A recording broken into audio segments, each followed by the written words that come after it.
Hey guys, this week we are going to be covering content from two chapters in the Haywood text.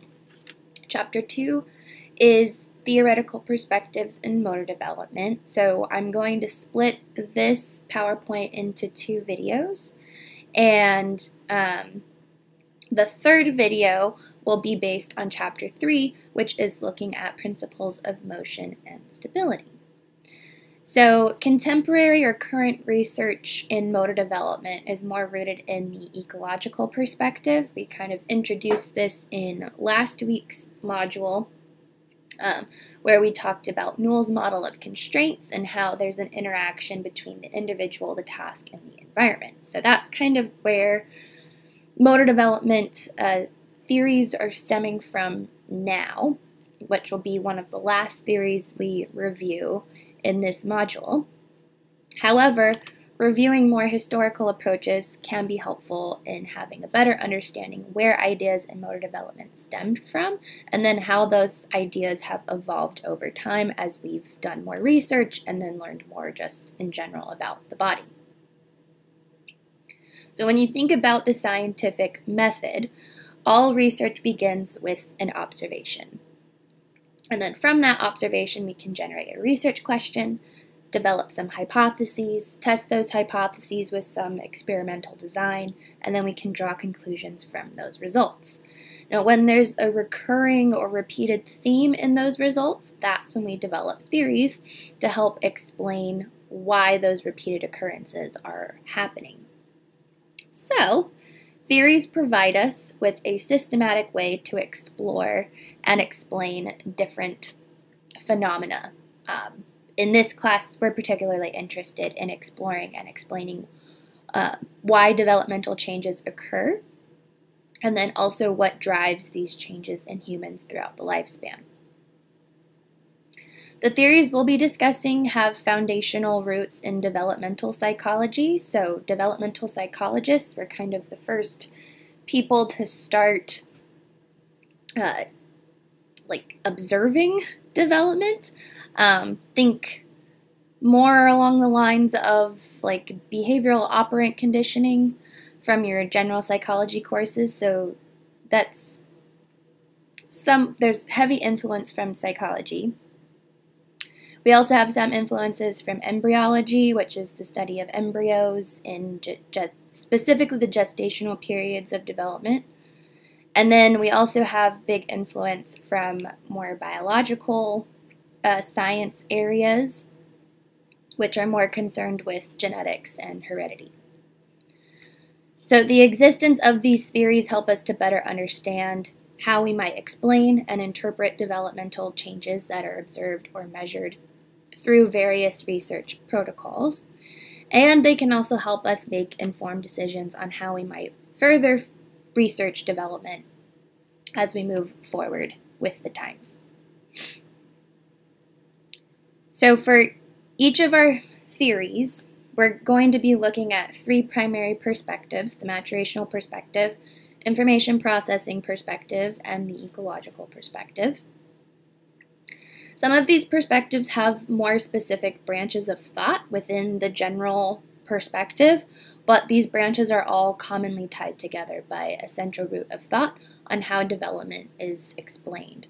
So for each theory, we're going to first discuss how the theory explains developmental change, how it defines motor development, or kind of like what are the driving factors of motor development, and what does it encompass.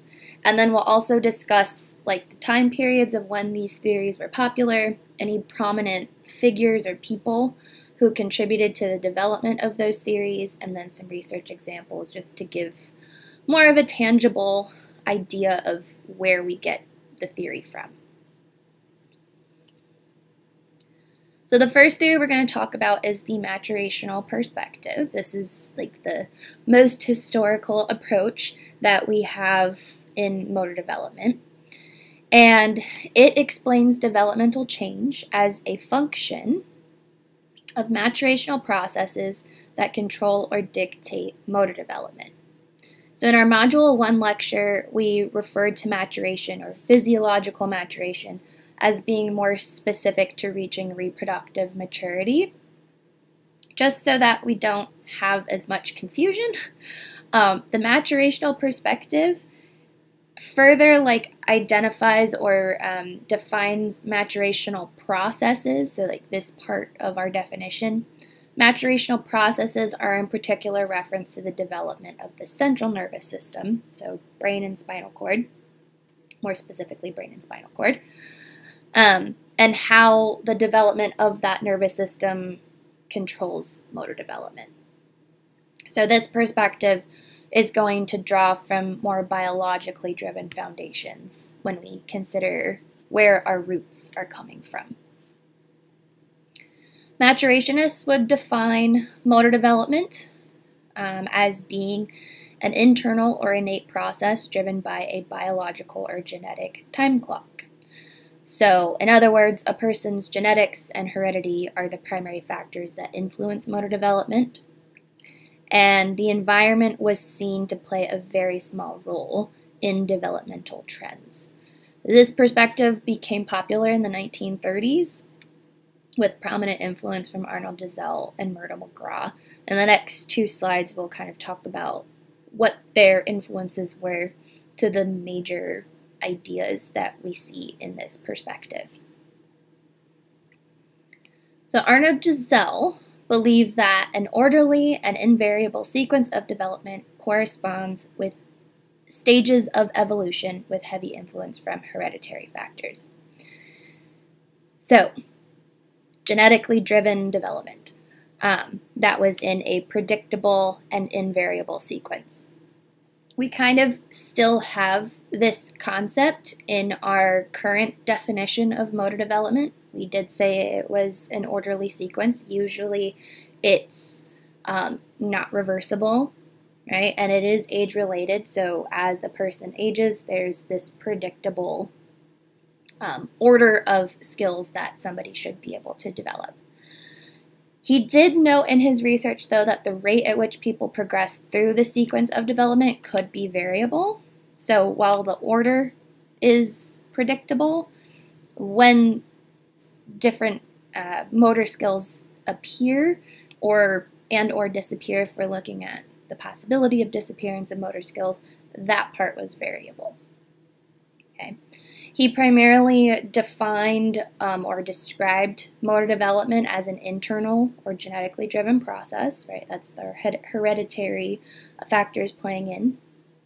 And while he acknowledged that the environment was a real thing, right? He just said that it had a temporary influence on development. And this idea came from his foundational research using co-twin control strategies. So in this research, he used identical twins with the idea that you have identical sets of DNA in each person. So we've got biology kind of as a controlled variable in this instance.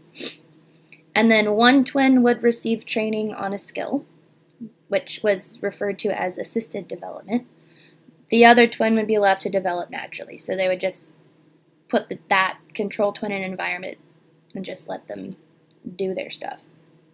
So the idea was that if development was rooted in biology, each twin should develop the same skills in the same sequence.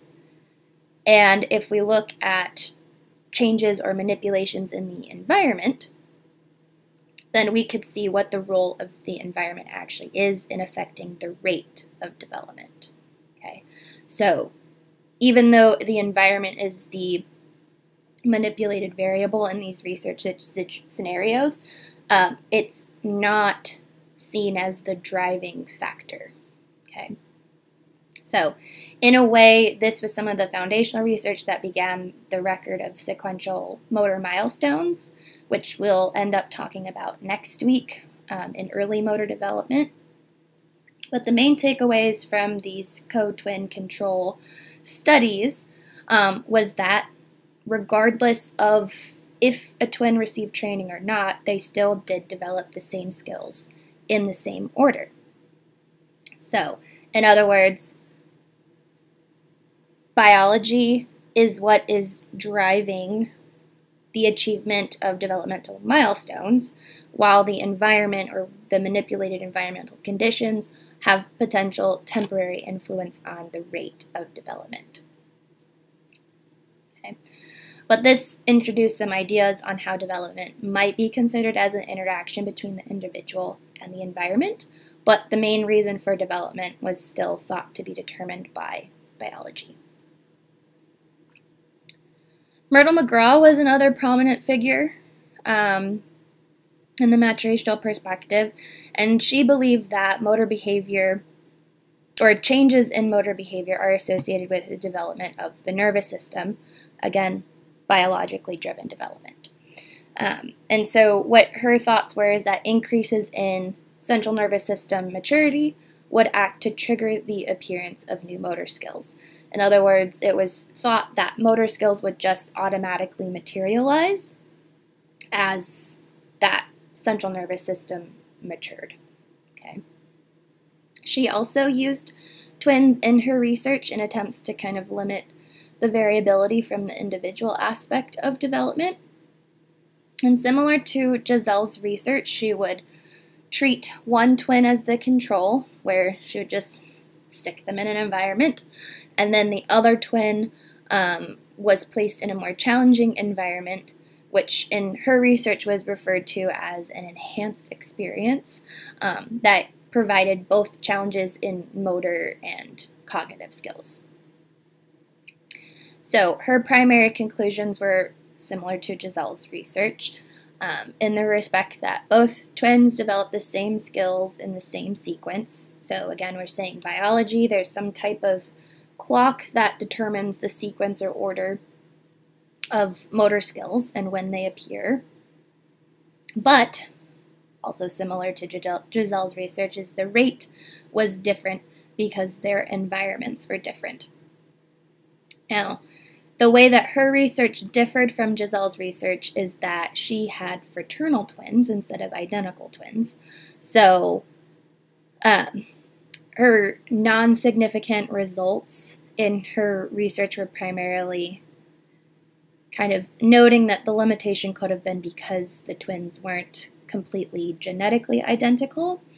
But another way that her research differed from Gesell's was that there were both accelerated and decelerated developmental trends in the twin that was exposed to the challenging environment. So in Gesell's research, we just saw kind of an accelerated development. In her research, that experimental twin had some accelerated skills, but was also slow to develop in others. So we're still getting this idea that we have a sequential development of skills, but the environment plays a role in the rate of development. By the mid-40s, developmental research was taken over by physical educators, and the focus of research shifted to describing movement and identifying age group norms. So this led to the emergence of the normative descriptive period in the 1950s, and this was the era of standardized testing and assessing development based on quantitative scores of motor performance tests. So if you guys think about, I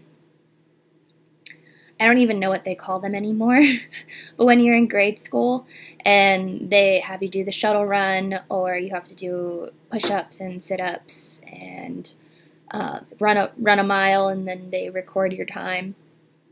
Standardized tests. Okay, so this is kind of the time period when those started to emerge, and researchers used age and age group averages, or like individual ages or age groups, like grade school, and they use those averages based on the results of the motor performance test to track developmental norms. So a lot of the research that was in this time period was longitudinal research, where we're tracking the same group of individuals as they get older. While this period stemmed from earlier maturational perspective influences, the emphasis kind of shifted more to the biological, or shifted from biological processes. So this was more what like Gesell and McGraw were concerned with. And we had a greater emphasis on the product or the quantitative outcomes of development. So not necessarily interested in how things happen, but more so what we should be seeing at different ages or in age groups. Ruth Glaslow was an important figure in the normative descriptive period, and she also ended up pioneering the biomechanical descriptive period. So both of these are noted as descriptive periods because the how we explain development was more descriptive in nature and less so based again on the biology. So she also had longitudinal study designs amongst other researchers in this biomechanical descriptive period, and that was used to describe movement patterns at a certain age and then describe how those movement patterns evolved with time in the same individuals. And then if we look at a group of people who are in the same age group, and if we see that they progressively develop the same type of patterns for movement efficiency, that's where we get the patterns that we will end up describing later after exam 1. We look at kind of trends in human locomotor activities, manipulative skills, as well as ballistic skills. But the biomechanical descriptive period is the research that was done in that time is very similar to the observations you guys did in activity 1, where you looked at different people performing different skills, or rather it was the same skill they were throwing, but you said, all right, well, this is what I think a proficient throw looks like. These are the components or the key movement features that a proficient thrower has, and I'm able to order individuals based on their level of proficiency based on if they have those key movement features or not. So this took us into more or less like the 1970s as far as a prominent perspective, and then after that we shift into the information processing perspective, which we'll talk about in the next video.